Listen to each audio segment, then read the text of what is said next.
All right. What's going on, party people? Wasn't gonna do another video, but I gotta do this to answer a question that came in on my other video about me being in a signing for 3 hours. The question was basically, how do you handle doing the signing? Well, first of all, this person stated, asked, yes, basically asked, us, can a signing go longer than an hour? Yes, every signing can go longer than an hour. Because all it takes is for the documents to be incorrect in some way, form, or fashion. Um, that's one way.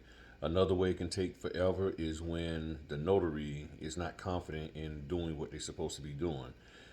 They're doing too much. That can cause it to go long. And doing too much could be trying to do, trying to mobile scan from your phone 110 pages and all of that, or even using a scanner and trying to go out to your car and setting it up in the person's house. All of that can be too much. The so any A lot of things can make it go longer than an hour. So the overall question was, how do you deal with the fact that you got a signing, it's taking 3 hours, but you might have other appointments? I don't think there's a one size fits all answer to that question. Um,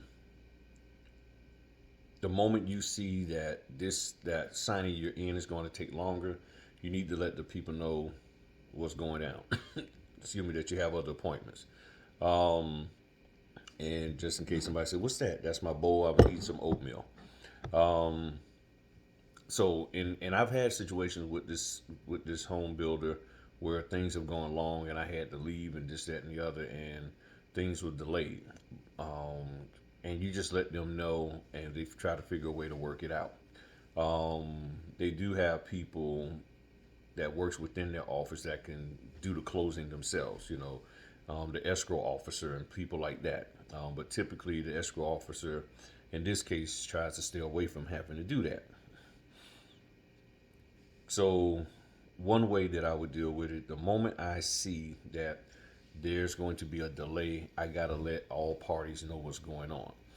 Depending on the situation, like if I'm working with a direct client, you may the signing company person may be that signing company order might have to get dropped because it's easier for the signing company to find another notary than the direct client who picked you and is paying you.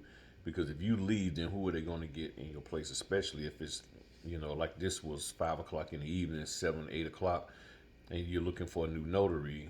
Where you going to find one? Where they would have to go to a signing service and all that person, print the documents, go through all that whole rigmarole. So it may be easier to stay with your direct client. Now, if your direct client says it's okay for you to bounce so you can take care of the other, then cool. Or maybe the other one is close by. Then you can say, hey, let me just go and knock that out and then I come back. If you got to print documents for the one that comes after this long one, that makes it even more difficult. So now you got to let the companies um, that you're working with, that for that signing that's coming after the one that you're stuck in. Hey, I'm stuck in a signing. It looks like it's going to be several hours. There's some delays and some issues with the documents, and I'm not being allowed to leave. I got to stay here because I had this, and hopefully they will understand, and then they'll just reassign it to someone else. But you can let them know up front. If you don't have the documents for the next signing, I think that's even easier for you to let it go. So hey, I'm gonna have to stay at this one, and you can come. I mean, people can make whatever excuse they want, but I would tell them, say, look, I'm stuck in the signing. Um, we've already been here over an hour. Documents aren't right. They're trying to get them approved, the changes. So since I don't have the documents, it'll be best to reassign it to someone else, and they'll do that. But if you give them heads up and let them know what's going on, that's all the better. If you have printed the documents, what I would tell them is, same thing, just delayed, stuck, dot, dot, dot. And I would tell them, say, don't worry about a print fee. They're not going to pay it anyway, because you're canceling, but I will say it just so they'll have peace of mind that I'm not looking for that. And I'll tell them, say, my apologies for, the inconvenience. And don't worry, no need to pay me a print fee or anything of that nature.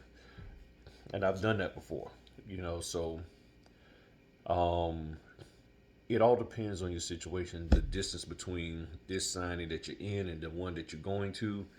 Um, it all depends on the people who you're dealing with,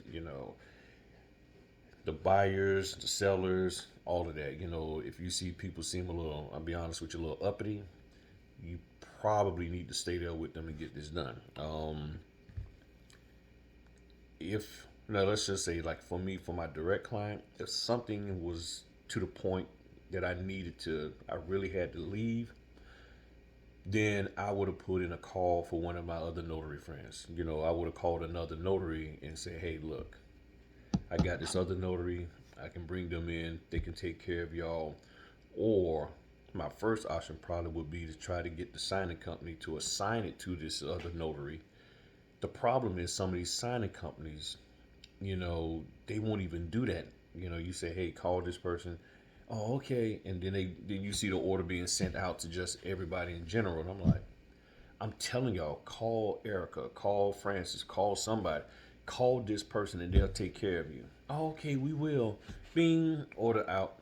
So you can't control what the signing company does. But if I'm working direct, now here's the thing: most people don't want to do that if they're working direct. They don't want to tell the direct client about this other notary because now they're worried that that notary come in and do just as good a job, and then end up getting more work, and then you don't get as much work. That's a chance you have to take. I have no problem doing it.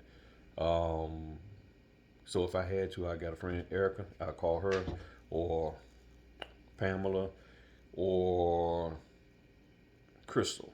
One of them three. Call them, bring them on in. If push came to shove, I could call my son. Hey, son, get on over here. And the stuff that I do with my direct client is so simple. He can easily do it. So he can come in there, boom, and get it done. That's how I will handle it.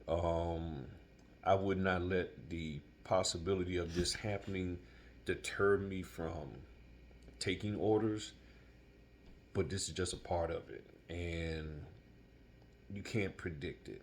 You really, really can't predict it. I mean, you could be going through a signing, everything's going fine. All of a sudden, a notification for another signing comes in, and you're like, all right, well, I'm about 10 minutes from getting this done. So, yes, I hit that, and then you get a sign, and it's for an hour and a half from now, and you're like, oh, okay, I got plenty of time to get that. And then all of a sudden, whoa, wait a minute. There's something wrong here. This ain't right, that ain't right. They got this wrong, that wrong. And then what was going to be just 10 more minutes could end up being an hour and a half. The moment you see it's going to be delayed, you need to call that other order, the people from the other order you just got, and tell them, take me off. Here's what's going on. And just be truthful with them because they know these things can happen. So just did that video so y'all could, it was easier for me to say all of this rather than try to type, all those different scenarios and stuff like that. But I've had this happen before. I was in the signing for 4 hours and I was very, very delayed. And it got to the point where I was about to just call, have the signers come to where I was at with the other signer and say, while we're waiting for their stuff to get fixed, let's go ahead on and do this here. And there's no rules out there that say you can't, as a 1099, if that's what you got to do to get the job done, that's what you do. So as an independent contractor, you see that, okay, well, you know what, look, hey, Sam and Erica, look, here's what we need you to do. I need you to come to where I'm at. I got your documents already, especially if you already got documents. Come on over, we'll get you done because I'm going to be here for a while. I asked, can I have them come over? Sure. More likely they'll probably say yeah. And yes, I would say even if I had to have them come to somebody else's house, I'd be like, look, I would say, would you mind ... And if they said, not a problem, come on, okay, look, y'all, here's the address, come on over because I want to help y'all get this done. And I would let the signing company know. I would tell them, I'll say, hey, here's what went down, ... and got them. Because the signers can change the venue at the last minute and say, hey, no, we're not doing it at our house. We're meeting at a Starbucks. And guess what? The title company and all them say, go meet them at the Starbucks. So you're out there in the field. You do what you got to do. It's hard for me to believe that they will be able to say, no, you can't do it. Yeah. And even if you're in a different city, you just change the venue. And yes, even if you've already pre-printed it. All right. Well, y'all have a good one. I'm gonna finish eating my oatmeal, wash these dishes, gotta make me some ghee butter, and fix some food for tomorrow. And talk to y'all later. Peace.